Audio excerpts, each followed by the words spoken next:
Hello everyone, I'm Rebecca and you people are watching Adda 24/7. So my dear student, in this video session we people are covering a chapter of your Flamingo book and the name of the chapter is Indigo, which is written by Louis Fisher. So in the last video we have covered part first of this chapter, जहाँ पे हम लोगों ने क्या पढ़ा, जहाँ पे हम लोगों ने ये पढ़ा कि एक पीजेंट था जिसका नाम था राजकुमार शुक्ला। वो गांधी जी को मल्टीपल जगह फॉलो करता है क्योंकि वो चाहता है कि गांधी जी उसके डिस्ट्रिक्ट आए जो कि चंपारण है, राइट। और चंपारण में एक्चुअली चल क्या रहा है, उनको बहुत सारी प्रॉब्लम्स फेस करनी पड़ रही हैं। जितने भी गरीब किसान हैं उनको बहुत सारी प्रॉब्लम फेस करनी पड़ रही हैं just because of the share cropping. So यहाँ पर एक्चुअली जो गांधी जी हैं वो लुईस फिशर को अपनी स्टोरी नरेट करके बता रहे हैं कि क्या क्या चीज़ें उनके साथ हुई, कैसे राजकुमार शुक्ला उनके पास आया, उसने उनको मल्टीपल जगह फॉलो किया और फिर वो उनको अपने साथ चंपारण लेकर के गया, जहाँ पर उन्होंने इन सारे गरीब किसानों की कंडीशन को नोटिस किया और उसके ऊपर वर्क करना शुरू किया, राइट। सो अब हम लोग पढ़ेंगे पार्ट 2 और देखते हैं कि पार्ट 2 में हमें क्या मेंशन किया गया है। अभी तक हम लोग लास्ट वाले पार्ट में क्या पढ़ रहे थे, हम लोग ये पढ़ रहे थे कि जब मुजफ्फरपुर में हमारे गांधी जी जाते हैं तो उन्हें वहाँ पे पता चलता है कि कई सारे लॉयर्स ऐसे हैं जो इन गरीब किसानों का केस लड़ने के लिए तैयार तो हैं बट उसके बदले में उन लोगों से बहुत सारे पैसे वसूल करते हैं। तो गांधी जी ने उन लोगों को जोर से डांट लगाई और ये भी बोला कि तुम लोग ये गलत काम कर रहे हो कि गरीब किसानों से इतना सारा पैसा ले रहे हो, राइट। तो अब यहाँ पर क्या होता है, गांधी जी उन लोगों को समझाते हैं कि लॉ कोर्ट में जाने से कोई भी फायदा नहीं है, बल्कि तुम लोगों को क्या करना पड़ेगा, तुम्हें अपने डर से आज़ादी लेनी पड़ेगी। सो सबसे पहले तो तुम लोग इंडिपेंडेंट बनो और अपनी आवाज़ खुद बनो। तो यहाँ तक हम लोगों ने पढ़ा था। अब आगे क्या हो रहा है वो हम यहाँ पर देखेंगे। Most of the arable land in the Champaran district was divided into large estates owned by Englishmen and worked by Indian tenants. The chief commercial crop was indigo. Arable land means a land which is fertile. ठीक है, एक ऐसी भूमि जो बहुत ही ज़्यादा fertile है, उपजाऊ है। सो ज़्यादातर जो उपजाऊ लैंड था चंपारण में, राइट, उसको डिवाइड कर दिया गया था लार्ज एस्टेट में, जिसका ओनर कौन था, इंग्लिशमैन यानी कि अंग्रेज, द ब्रिटिशर्स। और इन जगहों पर ये जो बड़े बड़े से लैंड्स थे, इन पे काम कौन करता था, इन पे काम करते थे इंडियंस, गरीब किसान जो एज अ टेनेंट वहां पे काम करते थे, किराएदार के तौर पर वो वहां पर काम करते थे।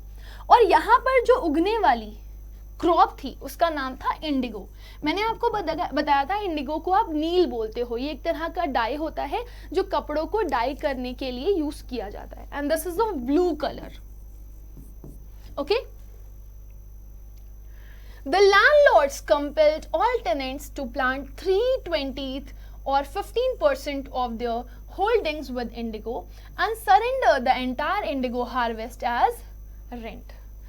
तो यहाँ पे जितने भी लैंडलॉर्ड्स थे यानी कि जितने भी इंग्लिशमैन थे, जितने भी ब्रिटिशर्स थे, इन्होंने कंपेल किया। कंपेल का मतलब क्या है, कंपेल का मतलब है फोर्स किया, जबरदस्ती प्रेशर डाला सारे टेनेंट्स के ऊपर। अब टेनेंट्स कौन है, the share cropper, all the poor peasants, कि वो लोग क्या करें, वो प्लांटेशन करें 3/20 यानी कि 20 में से जो 3 पार्ट है, थर्ड पार्ट, या फिर जिसे आप 15% भी बोल सकते हो उनके लैंड का, इस पूरे लैंड का 15%।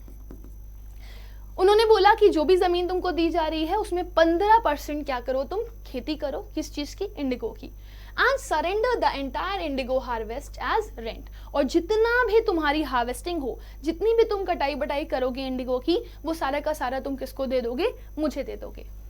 This was done by long term contract, और ये बहुत लंबे समय से चला आ रहा था, इसको हुए भी काफी लंबा समय हो चुका था।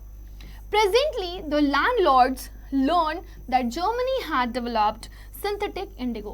अब इसी दौरान जब ये सारी चीज़ें चल रही थी, जब जितने भी ब्रिटिशर्स थे उन्होंने 15% इंडिगो की खेती करने के लिए उन लोगों को बोला था और वही रेंट के तौर पर लौटाने के लिए वापस ब्रिटिशर्स को बोला था। उसी दौरान ब्रिटिशर्स को क्या पता चला, इनको ये पता चला कि जर्मन में, राइट, जर्मनी में जो जर्मन्स हैं वो सिंथेटिक इंडिगो उगा रहे हैं। ना what is synthetic Indigo, that means chemical based. अभी जो इंडिगो ये लोग उगा रहे थे, जिसका प्लांटेशन ये लोग कर रहे थे, दैट वाज ओरिजिनल, वो क्रॉप से लाया जा रहा था, वो खेती करके लाया जा रहा था, वो फसलों के तौर पे उगाया जा रहा था। लेकिन जर्मनी में अब सिंथेटिक इंडिगो आ गया था जो कि केमिकल इंडिगो था, केमिकल बेस्ड इंडिगो था जो केमिकल से बनाया जाता था। And they thereupon obtained agreements from the sharecroppers to pay them compensation for being released from the 15% arrangement. तो ब्रिटिशर्स जो कि हमेशा से ही दिमाग लगाते थे, हमेशा ही उनका दिमाग उल्टा चलता था, और यहाँ पर भी उन्होंने वही हरकत करी। तो उन लोगों ने क्या बोला कि देखो तुम लोगों से जो कहा गया है वो तो तुम लोग कर नहीं पा रहे हो, तो अब एक काम करो, तुम लोग ये जो 15% का जो अरेंजमेंट कर रहे हो इन लैंड्स पर, इन जमीनों पर, वो मत करो। इसके बदले हम तुम्हें इससे रिहा कर देंगे, वो 15% की जो तुम खेती करते हो वो मत करो, छोड़ दो उसको, तुम्हें हमें देने की जरूरत नहीं है। इसके बदले में तुम्हें क्या करना पड़ेगा, तुम हमारी जगहों को छोड़ दो और हमें इसके बदले तुम कंपनसेशन दे दो, मुआवजा दे दो, यानी कि हमें पैसे दे दो, जमीनें दे दो, या जो भी तुम्हारे पास है वो दे दो और तुम आजाद हो, गो। तुम्हें किसी भी तरीके से हमारा टेनेंट बनने की जरूरत नहीं है, लेकिन उसके लिए तुम्हें मुआवजा देना पड़ेगा। वो मुआवजा कुछ भी हो सकता है, तुम्हारी संपत्ति, तुम्हारा सोना, या एनीथिंग। सो यहाँ पे जितने भी ब्रिटिशर्स हैं वो दिमाग लगा रहे हैं, वो जितने भी शेयर क्रॉपर्स हैं उनसे फसल क्यों नहीं उगवा रहे हैं, क्योंकि उनको पता है कि अब उनको जर्मनी से क्या मिल सकता है, सिंथेटिक इंडिगो मिल सकता है। सो उनको भी ये समझ में आ गया कि इंडिगो अगर उनको नेचुरल ना भी मिले तो उससे कोई भी फर्क नहीं पड़ता, वो सिंथेटिक इंडिगो से भी काम चला लेंगे। The sharecropping arrangement was irksome to the peasant. अब जिस तरह के ये लोग शेयर क्रॉपिंग अरेंजमेंट्स कर रहे थे, that was irksome to the peasant. irksome means ये बहुत ही ज्यादा इरिटेट कर रहा था सारे के सारे पीजेंट को। पीजेंट को गुस्सा आ रहा था कि अभी तक तो ये हमसे 15% काम करवा करके सारा का सारा ले लेते थे, और अब ऑल ऑफ द सडन इन लोगों ने बोला है कि तुम्हें काम करने की जरूरत नहीं है, बल्कि हमें हमारा मुआवजा दे दो, हमारी जमीनों को छोड़ दो और हमें पैसा दे दो। सो ये चीज बहुत ही ज्यादा खल रही थी पीजेंट्स को। पीजेंट्स बहुत ही ज्यादा इरिटेट हो रहे थे, परेशान हो रहे थे कि भाई ये क्या चल रहा है, ये कौन सी नई नौटंकी चल रही है, ये तो गलत है ना। तो दोज हु रेजिस्टेड, वो लोग जो इस चीज के फेवर में नहीं थे, जिन्होंने इस चीज को फेवर नहीं किया, दे एंगेज लॉयर्स, वो लॉयर्स के पास गए, वकीलों के पास उन्होंने दौड़ लगाई। The landlords hire thugs. तो यहाँ बताया जा रहा है कि कई सारे ऐसे भी गरीब किसान थे जो इस चीज के लिए रेडी हो गए थे कि ठीक है, तुम हमसे पैसा ले लो, हमारी संपत्ति ले लो, ये ले लो, वो ले लो, हम छोड़ देंगे इसको, हमें काम नहीं करना, क्योंकि हम अब और ज़्यादा फ्रस्ट्रेट नहीं हो सकते आपके लिए ज़बरदस्ती काम करके। वहीं कुछ ऐसे भी किसान थे जिनके पास पैसा नहीं रहा होगा या देने के लिए बदले में कुछ नहीं रहा होगा। सो दे डिसाइडेड कि अच्छा चलो ठीक है, कोई नहीं, मैं ये काम तो बिल्कुल नहीं कर सकता कि मैं तुम्हें इसके बदले कोई मुआवजा दूं। तो वो लोगों ने क्या करना शुरू कर दिया था, उन्होंने लॉयर्स हायर करना शुरू कर दिए थे कि हम केस लड़ेंगे इसके खिलाफ, क्योंकि ब्रिटिशर्स हमारे साथ गलत कर रही हैं, राइट। तो उस सिचुएशन में क्या हुआ, जो ब्रिटिशर्स थे, जो लैंडलॉर्ड्स थे, जो लैंड ओनर्स थे, उन्होंने ठग्स किसे बोलते हो आप, गुंडे, है ना, गुंडे जो होते हैं ना, जो मारपीट करते हैं, ज़बरदस्ती, आप कोई बात अगर नहीं मान रहे हो तो ज़बरदस्ती वो आपसे वो बात पूरी करवाएंगे। तो उन्होंने क्या किया, ठग्स हायर कर लिए, जिन्होंने ज़बरदस्ती मार पीट करके, ज़ोर ज़बरदस्ती करवा करके वो लैंड को छुड़वाया और उनसे संपत्ति दिलवाई। सो इस तरह की हरकतें करते थे ये लैंडलॉर्ड्स।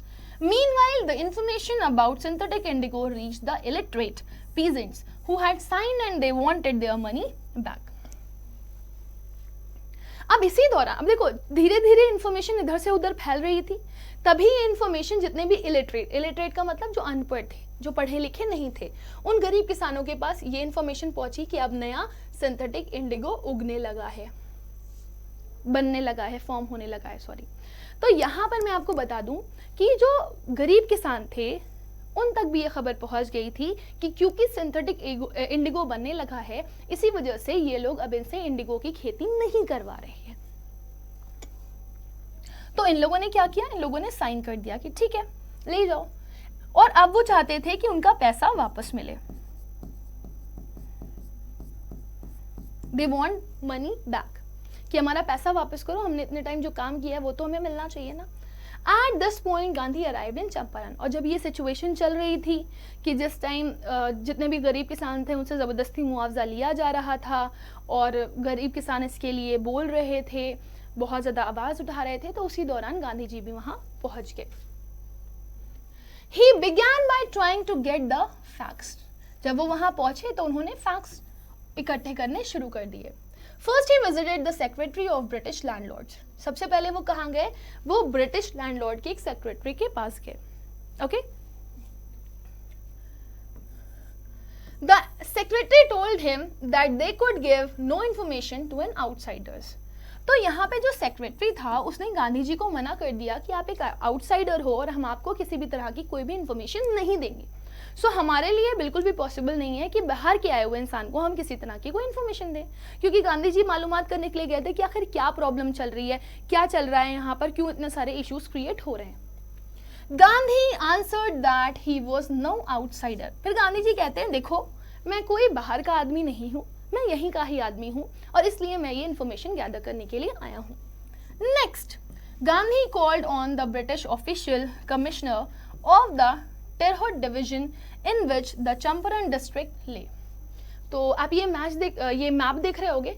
मैप में आपको ये वेस्ट चंपारण दिखाई दे रहा है, ये ईस्ट चंपारण दिखाई दे रहा है, यहाँ मुजफ्फरपुर भी है, वैशाली भी है और सीतामढ़ी भी है, राइट। सो ये जो पूरा पार्ट है कंप्लीट चंपारण का, so this triangle shape figure is known as Tirhut division.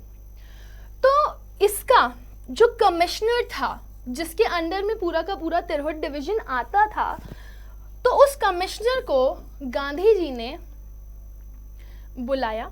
ठीक है, Gandhi called on the British official commissioner of the Tirhut division in which the Champaran district lay. तो उन्होंने इसको बुलवाया। The commissioner Gandhi reports proceeded to bully me and advise me forthwith to leave Tirhut.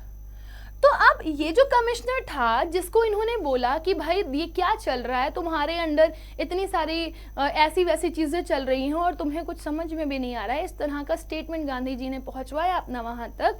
तो वहां से एक इन्फॉर्मेशन आती है जिसमें ये लिखा हुआ था that it proceeded to bully me. That means Gandhi ji को they were doing a kind of ragging, वो परेशान कर रहे थे गांधी जी को।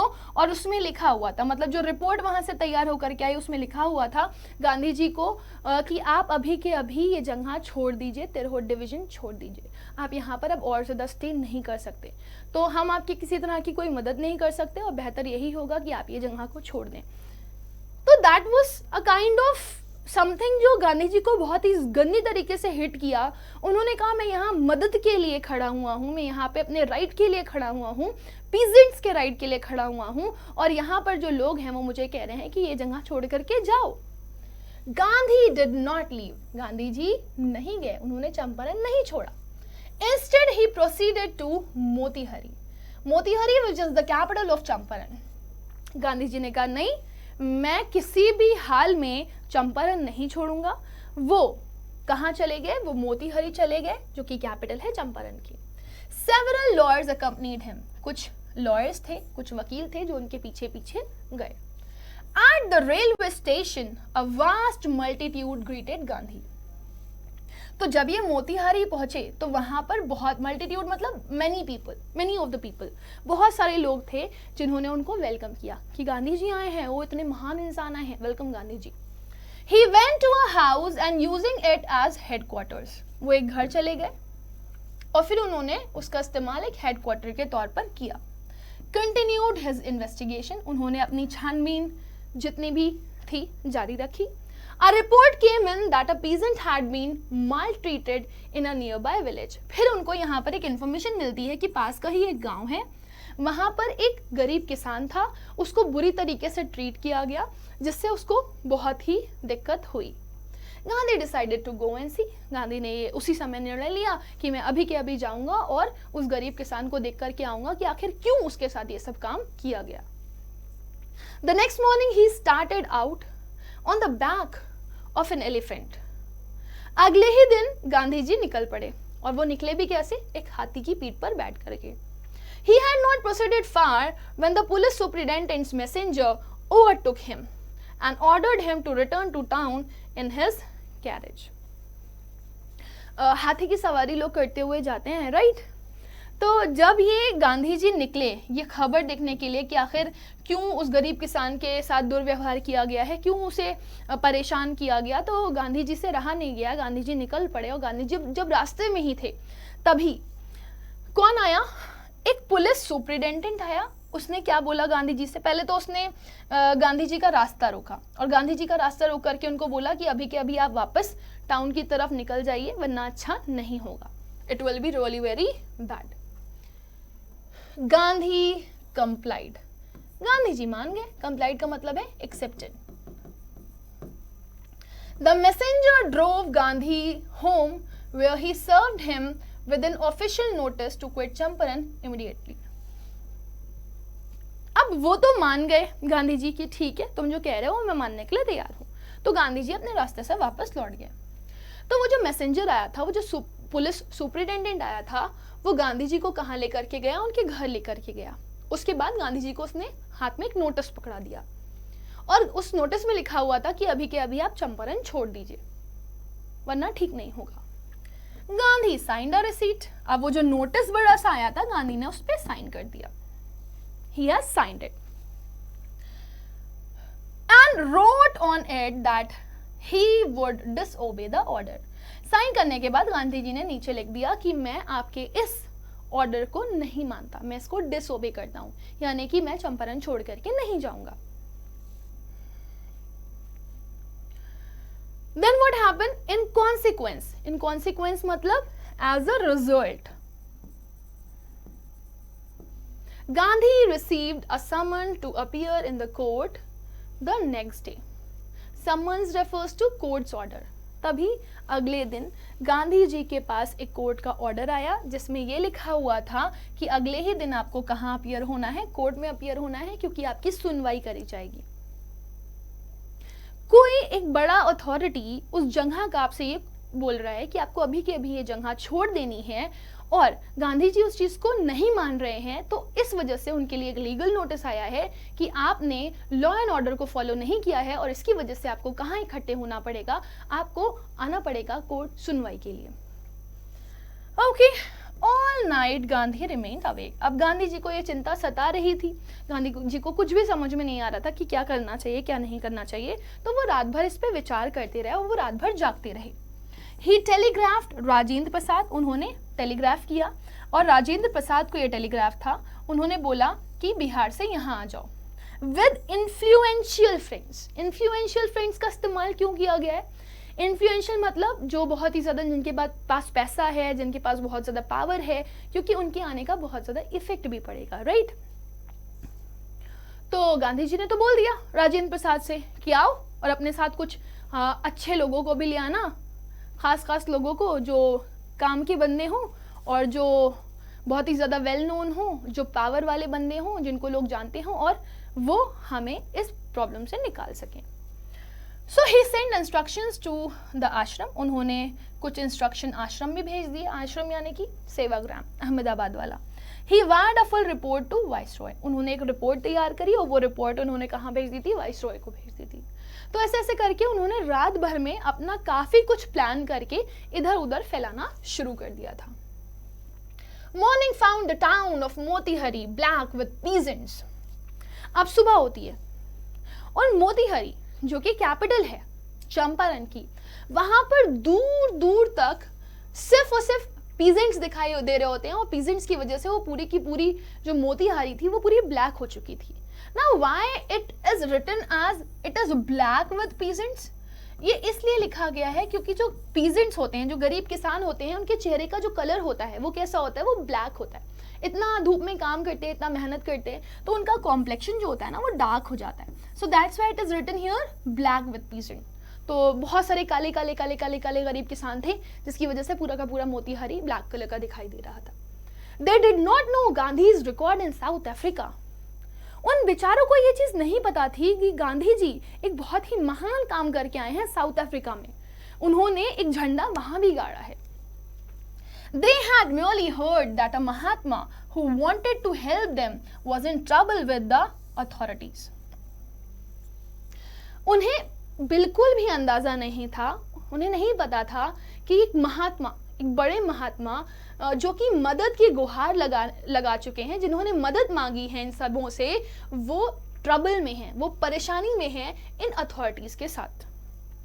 The spontaneous demonstration in thousands around the court house was the beginning of their liberation from fear of the British. अब आपने ये तो सुना ही होगा कि गांधी जी को जब कोर्ट बुलाया गया था, कोर्ट में उनका समन था, और जब वो हियरिंग के लिए पहुंचे थे तो पूरा जो मोतीहारी था और बाहर जितना था वहाँ पे हजारों की तादाद में, लाखों की तादाद में भीड़ इकट्ठे हो गई थी। और जब भीड़ इकट्ठे हो गई थी तो जितने भी कोर्ट वाले थे वो डर गए थे।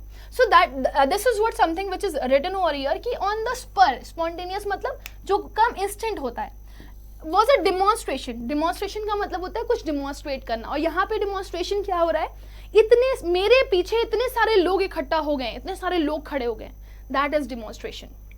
इन थाउजेंड्स, तो हजारों की तादाद में लोग इकट्ठा हो गए अराउंड द कोर्ट हाउस के बाहर। This was the beginning of their liberation, और ये थी आजादी की शुरुआत।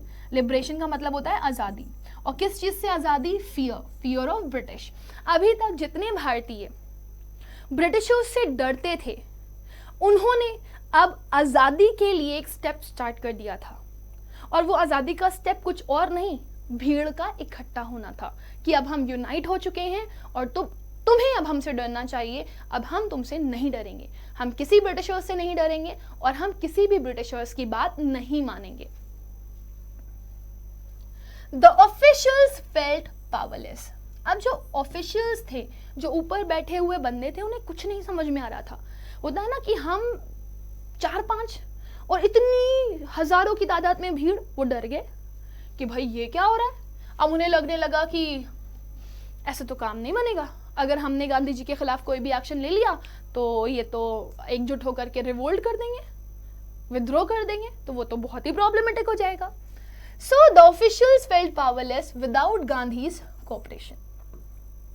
अब ऑफिशियल्स को लग रहा था कि जब तक गांधी जी कोऑपरेट नहीं करेंगे हम बिल्कुल पावरलेस हो जाएंगे, हमारे पास बिल्कुल भी पावर नहीं रहेगी। He helped them regulate the crowd. He was polite and friendly. He was giving them concrete proof that there might hitherto dreaded and unquestioned could be challenged by Indians। अब गांधी जी ने कहा ठीक है, मैं इस भीड़ को कंट्रोल में कर लूंगा। गांधी जी का नेचर बहुत ही ज्यादा पोलाइट और बहुत ही ज्यादा फ्रेंडली था, ठीक है। तो यहाँ पर उन्होंने कहा कि किसी भी तरीके से हमें इस भीड़ को काबू में करना ही होगा, उसके लिए हमें गांधी जी की जरूरत पड़ेगी ही पड़ेगी। तो वो गांधी जी से बहुत अच्छे से बात करने लगे, बहुत प्यार से बात करने लगे, और वो उनको प्रॉपर मतलब एक ठोस सबूत देने लगे कि that there might refers to the power hitherto dreaded and unquestioned। मैं मान गया गांधी जी, हिमपोशे वाला सीन होता है ना। अब गांधी जी के पीछे इतनी सारी भीड़ इकट्ठा है, ये देख करके जितने भी ऑफिशियल्स थे वो घबरा गए थे। उन्हें ये लग रहा था कि गांधी जी के अगेंस्ट हम किसी भी तरह का कोई भी एक्शन नहीं ले सकते, और उन्हें ये चीज समझ में आ गई थी कि गांधी जी काबिले तारीफ हैं। तो वो गांधी जी से कहते हैं कि देखिए हमें ये चीज समझ में आ गई है, इन भीड़ को देख करके हमें ये तो समझ में आ गया है कि आपके पास बहुत पावर है, और आपकी पावर को लेकर के हम किसी तरह का कोई सवाल नहीं उठा सकते, that is true, right, and could be challenged by Indians. So the government was baffled। अब यहाँ पे वो बोलना शुरू कर दिए थे, इतनी बड़ी भीड़, इतने बड़े क्राउड को देख करके ना सबकी सिट्टी पिट्टी घूम थी, उनको लग रहा था गांधी जी से पंगा लेना खराब हो जाएगा, गलत पड़ जाएगा। Government was baffled। यहाँ पे गवर्नमेंट थोड़ी सी baffled दिखाई दे रही थी, कंफ्यूज दिखाई दे रही थी। द प्रोसिक्यूटर्स रिक्वेस्टेड द जज टू पोस्टपोन द ट्रायल। तो जितने भी प्रोसिक्यूटर्स थे, उन्होंने जो जज थे उनसे रिक्वेस्ट किया कि प्लीज़ थोड़ी दिन के लिए हम चाहते हैं कि ये जो ट्रायल है, ये जो सुनवाई है, इसको पोस्टपोन कर दिया जाए, आगे की डेट दे दी जाए, आगे बढ़ा दिया जाए। इतनी बड़ी भीड़ को, इतने बड़े क्राउड को देख करके उन्हें नहीं समझ में आ रहा था कि अभी उन्हें क्या बोलना चाहिए। एज आई टोल्ड यू कि उनको ऐसा लग रहा था कि अगर हम गांधी जी के खिलाफ कोई एक्शन ले लेंगे तो कहीं ऐसा ना हो कि ये सारे के सारे लोग विद्रोह पे उतर जाएं और हमसे ही लड़ने खड़े हो जाएं। Apparently, मतलब it was clearly the authorities wished to consult their superiors। साफ साफ दिखाई दे रहा था कि जितनी भी अथॉरिटीज हैं वो ये चाह रही हैं कि वो अपने ऊपर बैठे हुए लोगों से एक बार कंसल्ट कर लें, एक बार सलाह मशवरा कर लें कि हमें गांधी जी के खिलाफ या गांधी जी के फॉर में क्या एक्शन लेना चाहिए, क्योंकि वो कुछ भी ऐसा नहीं चाहते थे जिससे कुछ रॉन्ग, गलत हो। Gandhi protested against the delay. अब जब पोस्टपोन कर दिया गया इनका ट्रायल, गांधी जी ने तो मना कर दिया था कि भाई मैं चंपारण नहीं छोड़ूंगा, इसके लिए उनको बुला लिया गया था जेल। तो गांधी जी ने कहा ठीक है मैं जेल आ जाता हूँ। वे जेल आ गए और इतनी बड़ी भीड़ को देख करके सारे ऑफिशियल्स घबरा गए। तो जब सारे ऑफिशियल्स इस भीड़ को देख करके घबरा गए तो गांधी जी ने कहा कि क्यों भाई इतनी देरी क्यों हो रही है। तो उन्होंने कहा ये तो गलत बात है। उन्होंने प्रोटेस्ट करना स्टार्ट कर दिया कि ये गलत है, जबरदस्ती आप देर मत करिए सुनवाई में। He read a statement pleading guilty. He was involved. He told the court.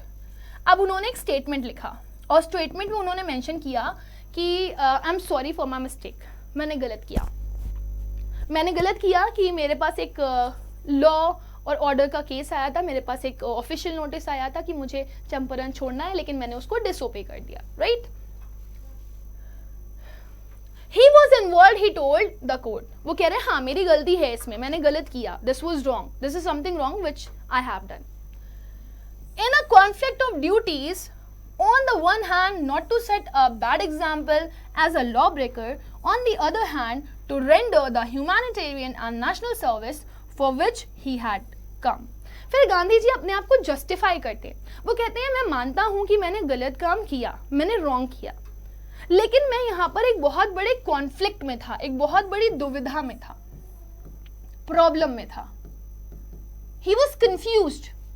मेरे पास दो ड्यूटीज थी। मेरी पहली ड्यूटी फर्स्ट हैंड पे कि मुझे लॉ एंड ऑर्डर को फॉलो करना चाहिए था। अगर मेरे पास ये समन आया था कि अभी के अभी चंपारण को छोड़ दो तो मुझे ये मान लेना चाहिए था, क्योंकि मुझे लॉ ब्रेकर नहीं बनना चाहिए था। अब मैं क्या कर रहा हूँ, मैं एक नियम, एक कानून को तोड़ करके एक गलत एग्जाम्पल ही तो सेट कर रहा हूँ, तो मैं मानता हूं कि मैं गलत हूं। लेकिन फिर उन्होंने दूसरी बात भी कही, लेकिन दूसरी ही तरफ ही सेड दैट कि मेरे अंदर मानवता भी तो है और मैं अपने देश के प्रति भी तो सचेत हूं, उनके लिए भी तो मुझे कुछ करना है ना। सो यहां पर मेरे पास दो दो ड्यूटीज हैं। मैं लॉ और ऑर्डर को भी नहीं तोड़ सकता और मैं अपनी इंसानियत को भी नहीं छोड़ सकता, जो कहीं ना कहीं मेरी नेशनल सर्विस है, मेरे देश के लिए सेवा प्रेम, सेवा भाव, सेवा प्रेम, राइट। सो वो उस चीज को फॉलो करना चाहते थे। अब ये चीज वो अपने एक लेटर में मेंशन कर रहे हैं।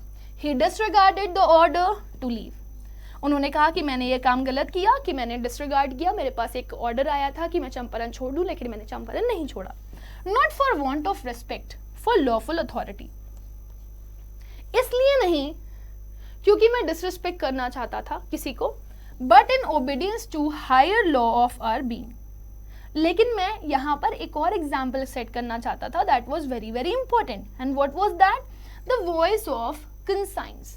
मेरे अंदर आत्मा की आवाज को मैं सैटिस्फाई करना चाहता था। He asked the penalty due. मेरे अंदर मन से जो आवाज आ रही थी उसको मुझे फुलफिल करना था, और वो आवाज ये थी कि मैं इन गरीब किसानों के साथ जो अत्याचार हो रहा है उस अत्याचार को रोकूं, और मैंने वो किया। सो मैं यहां से इसलिए नहीं गया क्योंकि मुझे इनको सपोर्ट करना था। The magistrate announced that he would pronounce sentence after a 2-hour recess and asked Gandhi to furnish bail for those 120 minutes. अब गांधी जी का ये जो डिप्लोमेटिक स्टेटमेंट आया था जिसमें उन्होंने अपनी दो ड्यूटीज को सामने रख दिया, तो उसको लेकर के जो ऑफिशियल्स थे they were like what is this, किसको सुने हम। सो जो मजिस्ट्रेट थे यानी कि द जज ऑफ द कोर्ट, उन्होंने अनाउंसमेंट किया कि ये जो भी ट्रायल है वो 2 घंटे बाद किया जाएगा, and asked Gandhi to furnish bail for those 120 minutes. तो आपके ये जो 60 मिनट है यानी कि आपके ये जो 2 घंटे हैं उसके लिए आपने क्या करना है, आपने बेल देनी है। Now what is bail? अगर आप सीज्ड हो, आप कहीं किसी जगह पर बंद कर दिए गए हो, ठीक है, कस्टडी में हो आप, तो आपने क्या करना होता है, अगर आपको फ्री रहना है तो उसके लिए आपको एक मुआवजा पे करना पड़ता है, एक पेनाल्टी देनी पड़ती है। सो वो जो पेनाल्टी थी वो यहाँ पर गांधी जी से मांगी गई थी कि आप 120 मिनट के लिए, आप 2 घंटे के लिए वो पेनाल्टी दे दो और तब तक के लिए आप फ्री हो, और हम ये जो सुनवाई है वो एक रेसेस के बाद स्टार्ट करेंगे। रेसेस के बाद स्टार्ट करेंगे means we will start it after a break. So तब तक के लिए आपको जहां जाना है आप जा सकते हो, बस पेनाल्टी दे देना। गांधी रिफ्यूज्ड, गांधी ने कहा नहीं भाई, हम कोई पेनाल्टी नहीं देंगे। द जज रिलीज्ड हिम, जज ने कहा अच्छा जाओ, विदाउट बेल, और जज ने किसी तरह की कोई भी बेल नहीं ली। When the court reconvened, the judge said he would not deliver the judgment for several days. Meanwhile, he allowed Gandhi to remain at liberty. अब जज को भी कुछ समझ में नहीं आ रहा था, क्योंकि हायर अथॉरिटीज किसी तरह का कोई कंक्लूजन नहीं दे रहे थे, तो वो क्या करते। He was also confused.